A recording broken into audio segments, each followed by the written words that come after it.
o que ele quis dizer é o seguinte, né? Por que não, né? Essa informação está chegando antes. Sim.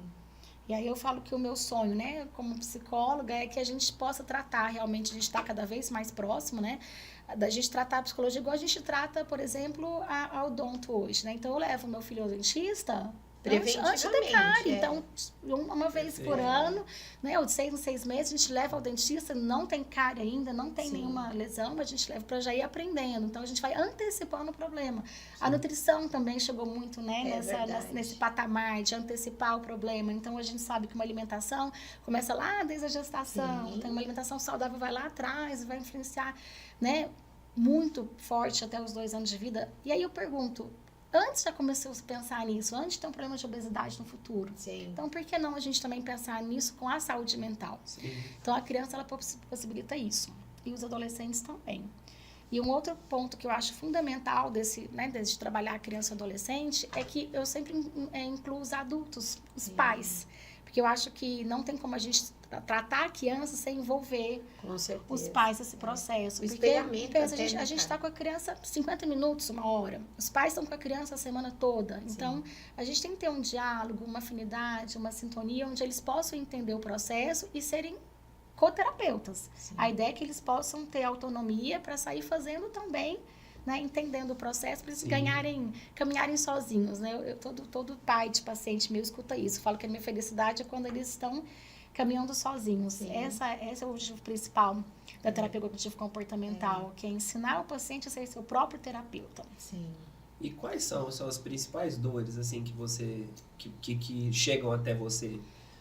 Questões de, talvez, de identidade ou medo de um novo processo que a criança está passando, ou às vezes ela fica muito excluída, não interage muito com os amiguinhos ou com a sociedade. O que você poderia compartilhar com a gente? Nossa, tanta coisa, Ian, assim, eu falo que por isso que eu falo que é um prazer, né, atuar como psicóloga, assim, primeiro, se a gente for pensar, é muita coragem, né, tanto do adulto quanto da criança, iniciar um processo, né, porque a gente compartilhar essa dor, né, a gente poder mostrar o nosso lado mais vulnerável.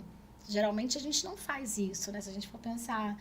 Hoje em dia, geralmente as pessoas escondem, né? Coloca uma máscara de que eu tô feliz, mas por dentro tá triste, tá angustiado, enfim. Então, assim, acho que a gente pega todos os casos, desde uma ansiedade, às vezes lá no início, né? Uma preocupação em excesso, às vezes pais muito exigentes, que às vezes, né? Às vezes a criança fala, mas eu tirei 9,5, né? A prova valia 10, né? Minha mãe achou ruim, meu pai achou ruim. Eu entendo que a gente quer o melhor para o nosso filho. A minha geração foi criada assim, né? Então, eu sou de 81, a nossa geração foi com esse rigor, né? Desse perfeccionismo, dessa eficácia, dessa preocupação com o tempo, produtividade. E aí acaba que, sem perceber, a gente acaba criando, né, os filhos dessa maneira. Por que eu falo sem perceber, Ian? Porque às vezes a gente acha que está fazendo certo. Sim, os pais entregam sempre o melhor, né? A gente sempre faz, eu falo muito isso.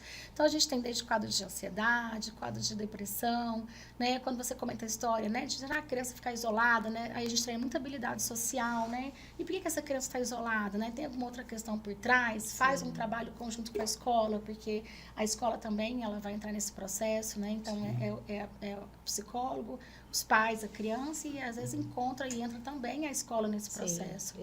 Tem questões de luto, né? Crianças também perdem pessoas especiais, né? E perdem, enfim. Então, a gente tem muitas coisas. Aí tem também, né, transtornos mais, vamos falar assim, que a gente vê mais dentro da prática, né? Às vezes, pacientes que começam a apresentar, né, um quadro depressivo, começa um quadro mais obsessivo-compulsivo. Então, a gente vai observando algumas questões, né? Também no transtorno de ansiedade, transtornos de humor são os mais predominantes, né? Mas também tem os transtornos de neurodesenvolvimento, né? Como você falou lá no início, né? TDAH, né? Enfim, então, eu acho que é a oportunidade que essa família tem, né? De poder conversar com o profissional e delinear um tratamento, uma intervenção.